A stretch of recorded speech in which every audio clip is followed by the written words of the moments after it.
Objectif Startup, l'émission qui décrypte l'univers des startups. Présentée par Bérénice Deville sur Cowork la radio. Bonjour, bienvenue sur Cowork la radio, bienvenue dans Objectif Startup, l'émission consacrée aux startups, puisque chaque semaine je reçois des fondateurs de startups. Bon, ça peut être des collaborateurs, mais c'est surtout des fondateurs qui nous présentent leur projet, comment est née leur startup, les obstacles, comment les étapes rencontrées. Aujourd'hui, je suis avec Jamel Jechoua, cofondateur et CEO de YouWay. Bonjour Jamel, comment ça va ? Bonjour Bérénice, très bien, merci. Merci pour l'invitation. Mais avec plaisir. Une première du coup, première radio, oui. J'ai eu l'occasion de faire quelques podcasts, mais bon là c'est complètement différent. Bon, alors vous êtes dans nos studios pour nous présenter votre start-up, votre bébé YouWay qui grandit. On va en parler justement. Ouais. Alors déjà présentez-nous YouWay. Alors YouWay, c'est une application qui permet de faire la comparaison et la réservation d'offres de transport du quotidien. Ça permet de centraliser tout ce qui est taxi VTC, vélo, trottinette, autopartage, covoiturage et transport en commun. Et l'innovation, c'est de pouvoir justement faire le paiement depuis une seule et même application. Donc plus besoin d'avoir à télécharger toutes ces apps. Avec YouWay, on a une seule et même interface pour faire la réservation. Alors, j'ai vu une petite vidéo sur YouTube qui est très bien faite d'ailleurs, très sympa à regarder. Elle fait 2 minutes, donc ça se regarde très facilement. Et je me suis totalement retrouvée dedans. En fait, vous expliquez, vous sortez du métro, en plus vous êtes vraiment en situation. Et vous êtes en retard, il y a un problème de transport, il n'y a pas de bus, comment je fais ? Et là, vous vous connectez sur Uber, hop, 35 € la course. Forcément, on essaye de regarder sur d'autres applis. Et ça, c'est totalement vrai. Ou parfois, les taxis qui mettent du temps à venir, on va sur Uber, il faut 10 minutes, on va sur une autre appli et c'est vrai que c'est compliqué. Et du coup, alors comment ça se passe l'application ? On crée un profil sur YouWay ? Oui, alors ce qui est particulier par rapport à d'autres applications, donc pour avoir un premier devis, pas besoin de créer de compte. En fait, vous arrivez, vous indiquez votre destination, YouWay va faire l'ensemble des recherches et voir quels sont les modes de transport qui sont disponibles autour de vous. Et là, à ce moment-là, vous allez avoir justement, en fonction soit du prix, soit du temps d'approche ou de l'impact carbone. Et si vous êtes intéressé par une offre, à ce moment-là, vous créez le votre compte s'il n'a pas encore été fait et vous pouvez passer au paiement. Et donc, si ça a été fait, le compte en amont, on clique dessus et le taxi est commandé. Exactement. Et du coup, il y a plusieurs applications de VTC dessus ? Oui, du coup, aujourd'hui, on rassemble une dizaine d'applications. On est en train de travailler sur toute la partie vélo, trottinette et autopartage. Donc aujourd'hui, on a plutôt une version bêta testing, donc qui est taxi VTC. Et pour la rentrée, si tout se passe bien, on aura une version du coup vraiment finalisée avec l'ensemble des modes de transport qui seront disponibles. Oui, parce que les vélos prennent de plus en plus de place à Paris, les trottinettes, il y en a beaucoup. Il y en a beaucoup et moi, ça m'est souvent arrivé d'avoir une application, d'essayer de réserver la trottinette. En tout cas, je me localise pour aller la prendre et comme par hasard, elle est détériorée ou pas assez de batterie. Du coup, je suis obligé d'aller ailleurs et là, ça devient vite compliqué de créer plusieurs applications. Souvent, en plus, il faut rajouter sa carte bancaire. Oui. Donc, on n'a pas toujours envie de laisser traîner un peu ses coordonnées bancaires un peu partout. Et donc, c'est vrai que ça devient vite pénible de jongler entre plusieurs applications. Il y a une étude récente qui indiquait que 26% des Franciliens possédaient plus de 9 applications de mobilité uniquement. Ouais, donc c'est vrai que ça vient vite compliqué. Je crois que j'en ai moi 5. Voilà, donc je vais télécharger YouWay. Et du coup, alors tout est centralisé en fait. On paye une fois, tout est centralisé. Vous réservez la trottinette. Donc là, je sors du métro. Le plus rapide, c'est la trottinette. Ça y est, c'est réservé. Je vais vers elle et je la prends. Voilà, c'est ça, exactement. Okay. Donc on la déverrouille et vous pouvez profiter de votre trajet. D'accord. YouWay donc existe depuis combien de temps ? Ça fait combien de temps que... Alors on a lancé le projet en janvier 2019. Ouais. Donc c'est là où on est vraiment à temps plein dessus. On avait commencé un petit peu avant à côté de notre travail respectif, mais en fait on s'est vite rendu compte que c'était compliqué d'allier les deux.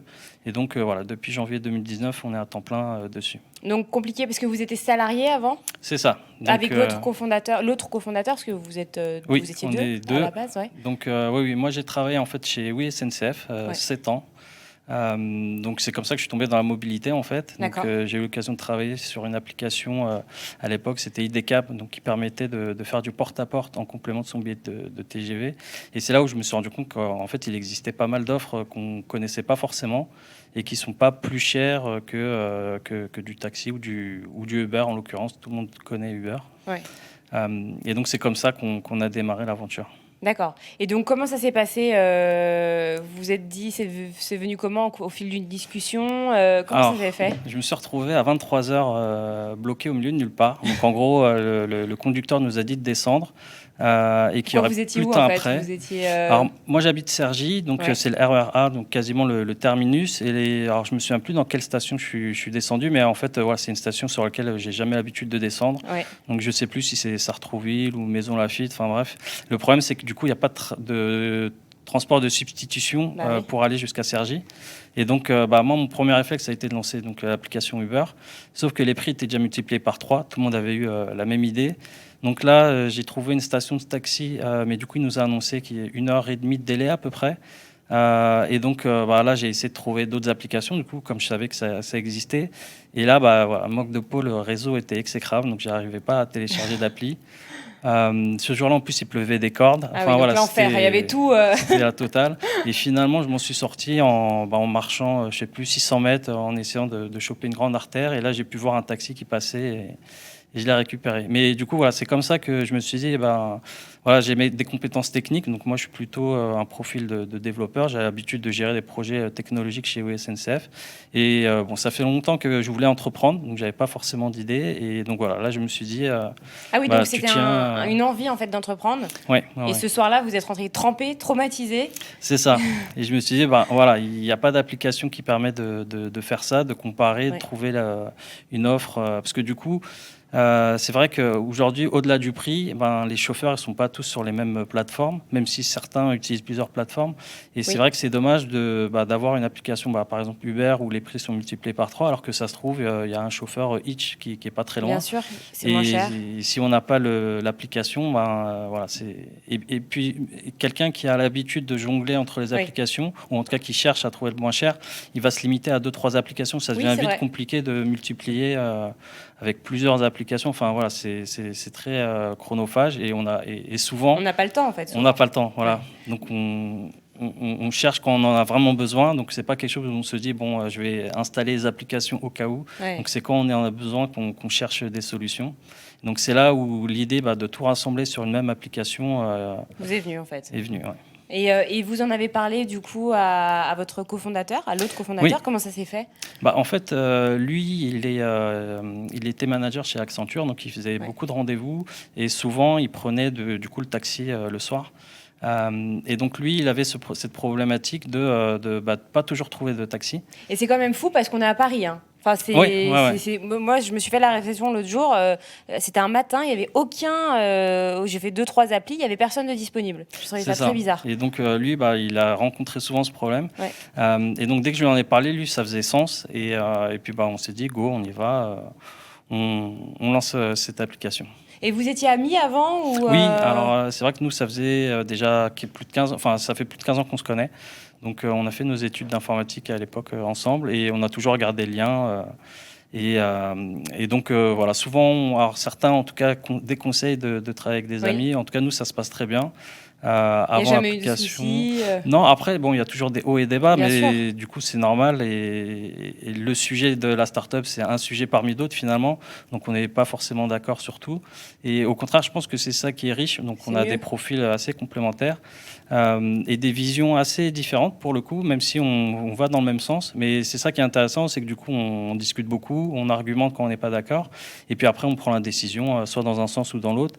Et celui qui n'a pas été, entre guillemets, satisfait, voilà, on passe à autre chose, il n'y a pas d'animosité, donc ça se passe très très bien. Et quand vous parlez de visions différentes, quel genre de vision une vision plus réaliste, plus cartésienne? C'est ça, moi je suis plutôt l'optimiste du groupe. Et Kamel, lui, il est plus terre à terre. Donc parfois, moi je me dis, go, on y va, et puis on verra. Alors que Kamel, voilà, il est très terre à terre, et donc il va peser le pour et le contre. Alors parfois ça sert, et il a raison, et parfois, voilà, il faut se dire, il faut y aller. Comme pour le concours qu'on a remporté on va en avec parler, Skoda. Justement, Donc voilà, typiquement, c'est des choses où moi je me dis, on tente, ça prend un peu de temps. C'était votre idée, par exemple. C'est un appel à projet que vous avez remporté, vous êtes vainqueur, c'est ça. Qui a été organisé par Skoda et KissKiss Bank. Et du coup, là, c'était votre idée, en fait. Vous êtes dit, allez, viens, on y va. Oui, parce qu'en fait, ça s'est fait un petit peu dans l'urgence. Donc souvent, une campagne de crowdfunding, c'est vrai qu'il faut la préparer, on dit en tout cas au moins 6 mois à l'avance. Nous, on est tombé un peu sur cet appel à projet. Nous, ce qui nous intéressait, c'était le partenariat avec Skoda, du coup. Et donc, on a monté très rapidement la campagne de crowdfunding. Et c'est vrai qu'on n'a jamais fait de campagne de crowdfunding. Donc là, on a appris sur le tas. Donc très rapidement, c'est-à-dire en combien de temps En 3 semaines, 1 mois. Ah oui. Ouais. Donc, on a été assez vite. Mais voilà, moi, je le sentais bien. Et puis surtout, l'enjeu était vraiment hyper intéressant. Donc voilà, on y est allé et puis finalement ça a payé. Donc, ça a marché. C'est cool. Il y a une petite vidéo aussi sur YouTube qui a été posée par Skoda, je crois. C'est Skoda qui l'a mise en ligne. Ouais. Voilà, où on vous voit remporter l'appel à projet. Vous avez remporté 10 000 € et un coaching de Skoda. C'est pas n'importe quoi.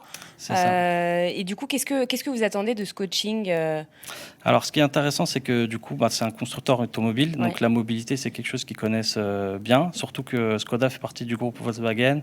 Donc, aujourd'hui, on a Skoda, BMW, Seat. Et donc, ils ont une vision vraiment 360 degrés. Donc, là où ça nous apporte, c'est justement cette vision à plus long terme et des conseils vraiment sur la stratégie. Et donc ça, c'est ce qu'on recherchait justement. C'est vrai que nous, on est plus tech, entre guillemets, même si la mobilité, à force de travailler chez mon ancien employeur, donc voilà, je connaissais un peu déjà le domaine. C'est quelque chose que vous avez appris en fait sur le tas. Donc ça nous apporte beaucoup à ce niveau-là. Et puis après, c'est aussi, ça permet d'asseoir une certaine réputation aujourd'hui, enfin en tout cas une crédibilité plutôt, le fait d'être accompagné par Skoda. Et ça nous a permis aussi d'ouvrir quelques portes par la suite. D'accord. Et du coup, alors là, comment ça a été remporté quand Alors c'était en septembre dernier. Donc entre-temps, il y a des confinements. Mais on a déjà fait une première séance dans leurs locaux. Ils sont venus aussi chez nous récemment, en début d'année, avant le reconfinement. Donc voilà, avec les confinements, du coup, ça ralentit un peu les discussions. Mais on travaille justement sur une offre entreprise et puis on va reprendre bientôt de nouvelles discussions. Et c'est quoi en fait? C'est des discussions, c'est ça? Vous vous réunissez autour d'une table?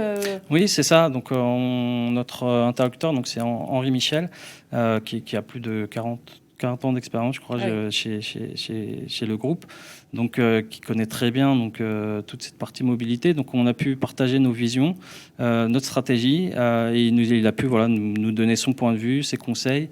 Donc à la suite de ça, on a revu certaines choses qu'on avait prévues, mais à plus long terme. Et donc avec ces discussions, on s'est dit non, finalement, il faut le faire beaucoup plus tôt, notamment cette partie offre entreprise. Donc c'est quelque chose auquel on avait eu l'idée, mais on se disait que ça pouvait attendre un peu plus tard. C'était pas la priorité. C'était pas la priorité. Bon, avec le confinement, ça a aussi accéléré les choses. Donc aujourd'hui, on a une offre entreprise qui permet Donc on est sur du diagnostic mobilité. L'idée, c'est de faire une cartographie des différents modes de transport accessibles pour chaque collaborateur et de proposer une application en marque blanche à l'entreprise. D'accord. Et qui soit surtout personnalisée, donc en fonction des offres de transport disponibles, en fonction de ses objectifs. L'idée, c'est de pouvoir accompagner l'entreprise dans sa politique RSE. Voilà, c'est quelque chose dont on parle beaucoup aujourd'hui, tout ce qui est impact carbone. Et l'idée, donc, c'est de leur offrir un outil qui permet à tous les collaborateurs de trouver le mode de transport qui les convient le mieux. Et avec la loi mobilité récemment, donc on a aussi les forfaits mobilité durable, on a le crédit mobilité qui sont des dispositifs qui permettent à l'entreprise de défiscaliser les budgets. Et donc l'idée, c'est via l'application de pouvoir les utiliser pour les différents modes de transport. Et ça, du coup, ça a été accéléré par Skoda, en fait. Ouais. C'était une idée que vous aviez évoquée comme ça, mais avec les discussions, on s'est rendu compte qu'en fait, ça avait vraiment du sens, que les entreprises, en tout cas étaient demandeuses, voilà.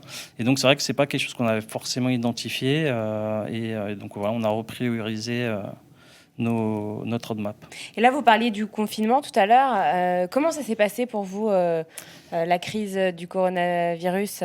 Ça a été un peu compliqué. Nous, on lançait le bêta testing à ce moment-là, donc en mars. Finalement, on a un peu mis en stand-by vu que les gens ne se déplacent pas vraiment.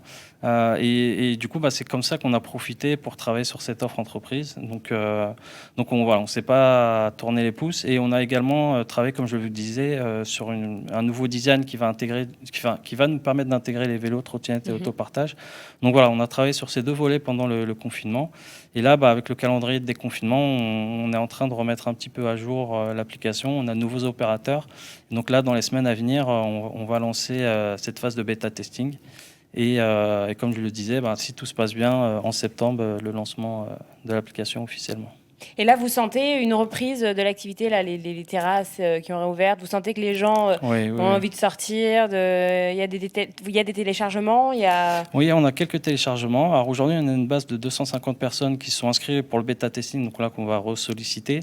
Puis nos contributeurs, ceux qui ont participé à la campagne de crowdfunding, donc certains vont avoir un code promo en fait. D'accord. Donc là, on va relancer toutes ces personnes-là pour qu'ils puissent télécharger l'application et en profiter. Et au-delà de ça, oui, effectivement, on voit aussi des téléchargements de personnes qu'on ne connaît pas forcément. Donc il y a une certaine reprise. Après, voilà, c'est encore un peu timide. Mais donc là, il y a une nouvelle étape demain. Donc normalement, il va y avoir, on passe une nouvelle étape de déconfinement, et donc là, on espère que effectivement, ça va s'accélérer. D'accord. Aujourd'hui, donc YouWay, vous êtes à plein temps dessus. Oui. Comment ça s'est passé le changement, passer de salarié à entrepreneur? Est-ce que ça a été dur? Est-ce que ça a été une décision mûrement réfléchie? Alors, c'est vrai que c'est difficile de franchir le pas. Donc, il y a toujours cette incertitude. On se dit, d'un côté, je suis salarié, j'ai mon salaire tous les mois, je sais ce qui se passe et on peut se projeter dans le futur. Là, devenir entrepreneur, donc, ça veut dire plus de ressources, en tout cas, qui tombent mensuellement. Donc, c'est à nous de chercher nos futures ressources. Mais du coup, oui, il y avait cette crainte. Moi, j'ai déjà 4 enfants. Donc, il y avait aussi ce côté, cette incertitude. Bon, finalement, aujourd'hui, je ne regrette pas du tout. Forcément, on a adapté notre train de vie. Mais je suis beaucoup plus épanoui dans ce que je fais. J'ai 1 million de choses à faire, donc je vois plein de domaines différents. Et c'est très, au-delà de la difficulté, en tout cas, c'est très enrichissant. Et je suis très content de mon choix, en tout cas. Parce que vous vous embêtiez un peu avant dans votre ancien travail? Alors, embêté, pas forcément, mais moi, ça fait du coup 15 ans d'expérience. Mais voilà, c'est ça. Même si les projets sont toujours différents, on fait un peu la même chose. On gère un peu les projets de la même manière, en tout cas. Et donc, il y avait une certaine lassitude qui commençait à s'installer. Et donc, là, je découvre de nouvelles choses. J'apprends plein de choses complètement différentes. Je suis obligé de toucher au marketing, la comptabilité aussi, même si c'est pas ce qu'il y a de plus sexy. C'est vrai que c'est pas passionnant, la compta. Mais par contre, ce qui est hyper intéressant, c'est tout ce qui est projection, analyse. Bon, moi, j'ai une formation en mathématiques, donc les chiffres, ça me rébute pas. Ouais. Mais voilà, en tout cas, c'est la diversité de tâches qu'on est obligé de faire. Je me suis remis au développement, donc moi, ça faisait quand même déjà un moment que je faisais plus de développement. Et donc, je me suis mis à jour avec les nouvelles technos d'aujourd'hui. Donc, c'est plus du tout les mêmes qu'il y a 10 ans. Oui, ça évolue très vite. Il y a du changement chaque année. C'est ça. Donc, mais voilà, il y a toute cette émulsion, en fait. Et puis surtout, avant, j'étais cantonné, entre guillemets, dans mon coin. On n'a pas forcément besoin de développer un réseau. En fait, c'est bête à dire, mais quand on est salarié, il y a le réseau interne toujours qui aide. Ouais. Mais voilà, aujourd'hui, dès que j'ai l'occasion, en tout cas, je pitch YouWay, je rencontre de nouvelles personnes, des entrepreneurs. Et ça vous plaît, le côté un peu social Ouais. Alors, au début, j'étais un peu réfractaire. Du coup, je suis plutôt de nature un peu timide. Mais finalement, je me suis rendu compte que les gens étaient hyper accessibles et qu'ils adorent écouter, en fait, ce que font les uns et les autres. Et du coup, j'hésite pas, dès que je peux, parler du projet, parler de ce qu'on fait, justement, des difficultés. Donc, j'ai eu la chance de rentrer chez Les Déterminés. Donc, il y a un réseau qui m'ont accompagné. Alors, du coup, pour le coup, moi, j'étais pas très fort en pitch. Du coup, comme j'ai un profil plutôt technique, alors ça, on me l'a pas dit au début. Donc, tout le monde me disait, c'est très bien. Mais en fait, 2-3 mois après, on m'a expliqué qu'en fait, on ne comprenait rien de ce que je racontais. Donc, c'est bien, vous a encouragé au moins. On vous a... Exactement, ouais. Mais voilà, du coup, il y a ce reflet un peu trompeur, parce que moi, je pensais être hyper clair, en fait. Et parfois, c'est clair pour nous, mais pas pour les autres. Ouais. C'était pas du tout ça. Donc, j'ai énormément travaillé sur la posture entrepreneuriale, sur le pitch. Et donc, ces efforts ont porté leurs fruits avec le concours qu'on a remporté. Et donc, ils vous ont fait travailler pendant 3 mois, c'est ça, sur le pitch alors c'est 6 mois d'accompagnement. 6 mois d'accompagnement. 3 semaines intensifs, et puis après, c'est 2 jours par mois, par semaine, pardon, pendant 5 mois. Et on voit plein de choses. Donc, il y a la communication, il y a le marketing. Donc ça permet d'être à avoir un certain niveau, parce qu'on ne connaît pas forcément tout. L'idée, c'est pas de devenir expert, mais c'est d'être capable de toucher à tout et surtout de parler avec des personnes qui sont plus spécialisées. Mais du coup, voilà, moi, ce qui m'a vraiment servi, c'est toute la partie pitch et posture entrepreneuriale. Ouais, c'était quelque chose que vous maîtrisiez moins, du coup. Avant ça, moi j'étais dans mon coin derrière mon ordinateur et je parlais avec différentes équipes. Je gérais jusqu'à 30 personnes, donc j'avais quand même l'habitude de discuter, mais du coup c'est un rapport un peu différent. Donc, oui, là, il faut savoir se vendre, en fait. C'est ça. Donc là, on est vraiment sur un autre rapport. Et voilà, je m'en sentais pas capable, mais finalement, voilà, je m'éclate à faire ça. Et maintenant, vous aimez bien faire ça? C'est quelque chose que... Ouais, la preuve, je suis là aujourd'hui. C'est vrai, vous en sentez très bien. Combien de temps ça a pris, le fameux soir, là, sous la pluie, au moment où vous êtes devenu entrepreneur? Est-ce qu'il y a eu une phase d'hésitation? Oui. Est-ce que je le fais pas, je saute pas Alors, on a lancé le projet, mais on se disait qu'on pourrait gérer les deux. D'accord, donc le travail à côté. Ouais, c'est ça. Mais ça a duré combien de temps, ça? Ça a duré entre 6 et 9 mois quand même. D'accord. Et à la fin, on s'est rendu compte que c'était pas possible en fait, puisque la priorité c'était toujours du coup le boulot, et puis le soir quand on rentre, on n'a pas forcément l'énergie. Et puis même quand on essaye de faire quelque chose, on est motivé. Quelque chose qui prendrait qu'une heure, là, ça prenait 3-4 heures. Donc voilà, on n'avançait pas et on s'est dit, soit on arrête et puis on reprend ce qu'on fait, soit on se lance vraiment et puis on y va à fond, quoi. On verra si ça marche ou ça marche pas. Et les deux, avec Kamel, vous avez eu en même temps le même ressenti? Est-ce qu'il y en a, ou il y en a un qui l'a eu avant? Est-ce qu'il a fallu convaincre l'autre? Comment ça s'est fait? Moi, j'ai ressenti le besoin avant, mais du coup, en discutant avec Kamel... Est-ce que vous étiez fatigué? J'avais du mal à réfléchir sur les deux projets en fait, à dissocier. Donc même pendant que j'étais en entreprise, je pensais aussi à UA et c'était difficile de vraiment faire la part des choses. En même temps. Oui, donc pour moi c'était pas du tout efficace. Donc c'était l'un ou l'autre, sinon ça servait à rien. Donc voilà. Finalement, avec Kamel, on s'est dit on va quand même essayer un petit peu encore, on va continuer comme ça, voir si on y arrive. Et puis au bout de quelques mois, on a fait le même constat tous les deux. Donc c'est lui qui s'est réveillé après, qui s'est dit c'est trop difficile. Surtout que ça manquait d'efficacité et que ça avançait moins bien. C'est ça. Oui, parce que du coup, vous avez mis combien de temps en fait à faire les premières étapes, par exemple, c'est tout bête, mais tout ce qui est études de marché, prévisionnel, BP, c'est énormément chronophage. Surtout que là, on est sur un marché qui est assez nouveau finalement, assez récent. Autant les taxis VTC, les taxis déjà, ça faisait longtemps, mais il y a très peu d'études en fait sur le sujet. Les VTC, donc ça fait une petite dizaine d'années, mais pareil, ça reste des startups. Certaines des grosses startups, mais avant que Uber soit en bourse, par exemple, il n'y avait aucun chiffre de disponible. Et c'est encore plus vrai pour tout ce qui est vélo, trottinette, donc c'était hyper compliqué. Et donc, pour pouvoir se faire ce travail-là, moi, dès que je me suis mis à temps plein, j'ai passé pratiquement 3 mois à construire l'étude de marché, le business plan, avoir un vrai truc détaillé. Et ça, j'aurais jamais pu le faire en étant salarié, quoi. Et ça, vous disiez tout à l'heure que vous étiez papa. Votre famille vous a encouragé sur ce chemin-là, ou au contraire a essayé de vous freiner en disant attention, tu nous fais peur? Non, moi j'ai la chance qu'ils me soutiennent derrière. Bon, j'ai les enfants qui sont encore un peu petits, donc ils savent pas forcément. Oui, ils se rendent pas compte. C'est ça. Mais ma femme, elle me soutient à 100% dès le début. Donc de ce côté-là, j'ai beaucoup de chance. Je sais que c'est pas toujours le cas chez certains entrepreneurs. Et du coup, elle me fait complètement confiance. Et comme je le disais, on s'est adapté aussi un peu on a adapté notre train de vie, forcément. C'est-à-dire vous. Il y a moins de sorties. Vous faites attention. C'est ça. On fait regardez vraiment attention. plus qu'avant. C'est ça, ouais. C'est quoi? C'est un sacrifice pour vous C'est surtout pour les enfants. C'est vrai qu'on a l'habitude de beaucoup sortir, enfin des parcs d'attractions, ce genre de choses. Donc là, voilà, on se restreint, on y va moins souvent, et puis on trouve d'autres alternatives. Finalement, on arrive à trouver quand même d'autres alternatives pour occuper les enfants, faire des petites sorties entre nous. Là, je crois qu'on a tous appris pendant le confinement à occuper les enfants avec des jeux de société et c'est tout. Et d'accord, donc votre femme vous soutient, donc ça c'était important, j'imagine, pour vous, le soutien familial. C'est compliqué. Quelqu'un qui se lance tout seul, quel conseil vous lui donneriez justement? Déjà, le premier conseil, c'est vraiment de se lancer. C'est vrai qu'il y a toujours cette crainte et on se retient un petit peu. Ouais. Le deuxième conseil, c'est de parler de son idée. Donc, c'est vrai que nous, au début, on n'en parlait pas trop. Du coup, comme tout le monde, on pensait avoir l'idée révolutionnaire avant de se rendre compte qu'effectivement, il y a déjà d'autres concurrents et c'est tout à fait normal. Ça vous a fait peur, ça, de voir d'autres concurrents au début?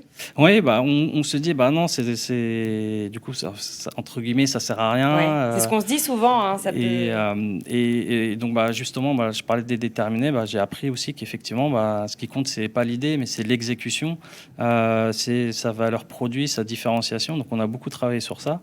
Et du coup, c'est vrai que le premier réflexe, c'est de pas trop en parler, voire pas en parler du tout, dans cette idée qu'on va peut-être voler notre idée. C'est ça. Ouais. Que quelqu'un qui a plus de moyens ou plus d'argent va pourrait la faire avant nous. C'est ça. Mais voilà, nous, on a appris que, en fait, non, c'est le contraire qu'il faut faire. Et donc nous on a la chance d'être deux. On a une troisième personne qui est venue, enfin qui nous a rejoint plutôt en business angel. Mais voilà, typiquement ça c'est parce qu'on a parlé de notre idée. À la base on était parti prendre des conseils parce que lui il a déjà créé une première startup qui a été rachetée par Booking. Et du coup, voilà, on s'est dit, on va profiter un peu de ses conseils, on lui a parlé de notre idée. Et finalement, quelques mois après, il est revenu en disant, voilà, moi, j'ai envie de vous soutenir et de rejoindre l'aventure. Et ça... Donc, c'est un associé aujourd'hui ? C'est un associé. Alors, il n'est pas opérationnel, mais il nous aide beaucoup sur la stratégie et sur les pièges à éviter, justement, dans le monde entrepreneurial.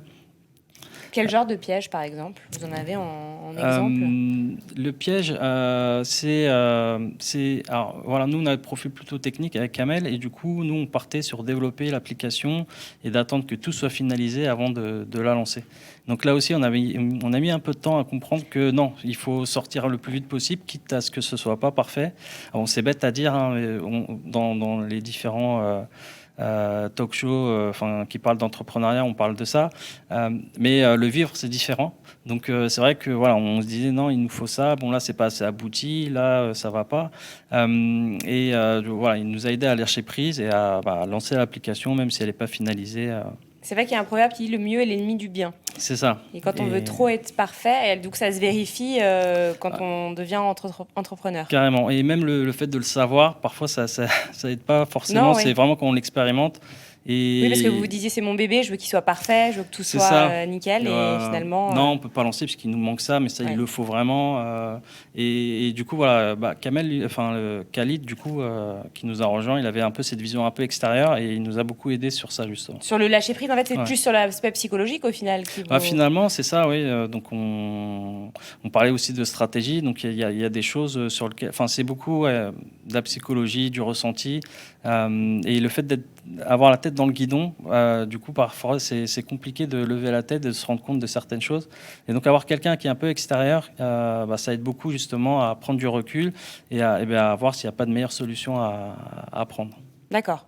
Du coup, il est là, il vous a rejoint depuis combien de temps, Khalid ? 6 mois après le lancement, mi-2019. Et vous avez senti vraiment une évolution depuis qu'il est avec vous, en termes de mentalité, de motivation, enfin pas de motivation, mais est-ce que vous êtes plus organisé ? Vous parlez d'un lâcher-prise, du coup, est-ce que ça a entraîné d'autres conséquences ? Alors il y a ça, et puis sur justement prévoir à plus long terme. Donc on était assez... Bon, après c'est normal, il y a tellement de choses à faire, donc on est sur de l'immédiat quasiment. Et donc le fait de discuter avec lui aussi, le fait qu'il soit déjà passé par là, ça nous a permis aussi de mieux structurer la suite et les différentes étapes à passer en fait. Et donc ça, c'est quelque chose que vous recommandez à ceux qui veulent se lancer, de demander à ceux qui ont de l'expérience? C'est ça, il y a ça. Et souvent, quand on est tout seul, on cherche un associé. On ne sait pas trop comment s'y prendre. Et souvent, quand on cherche quelque chose, c'est là où on ne trouve pas. Donc ça, j'ai pu le voir aussi avec certains entrepreneurs. Et c'est là où je voulais en venir. Le fait de parler de son projet, en fait, on va rencontrer des personnes et une rencontre peut en amener une autre.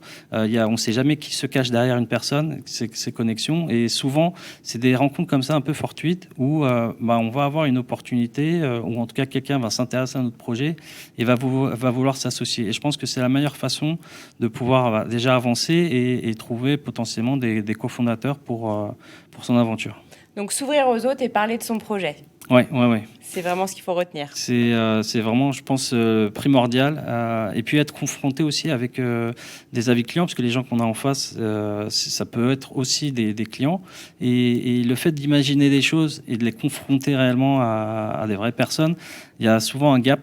Et c'est aussi comme ça qu'on peut mûrir sa réflexion et mieux répondre aux attentes en fait, de nos futurs clients. Donc ne pas rester campé sur ses positions aussi. Oui, parce que c'est bien quand on est entrepreneur, on fait des choses qu'on aime, mais il ne faut pas oublier qu'on développe quelque chose qui doit répondre à un besoin pour des clients et qu'on n'est pas là juste pour faire quelque chose qu'on kiffe, quoi. Et ça, c'est vrai que parfois, on peut vite oublier que finalement, on est là pour aussi répondre à un besoin et vendre quelque chose à des clients. D'accord. En tout cas, vous souhaite de vous développer encore. Il y a combien de collaborateurs aujourd'hui? Vous êtes combien de collaborateurs? Alors, du coup, on est 5 à peu près, donc des personnes à temps partiel, d'autres qui sont là plutôt pour nous aider. On a une stagiaire donc, qui est aussi dans le studio avec nous.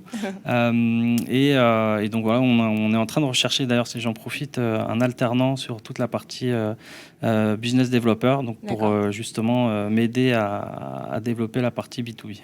Très bien. Eh bien, merci beaucoup, Jamel Jechoua, fondateur et CEO de YouWay, application à télécharger. Donc, merci beaucoup d'être venu. On se retrouve la semaine prochaine pour une prochaine émission Objectif Startup. À très vite.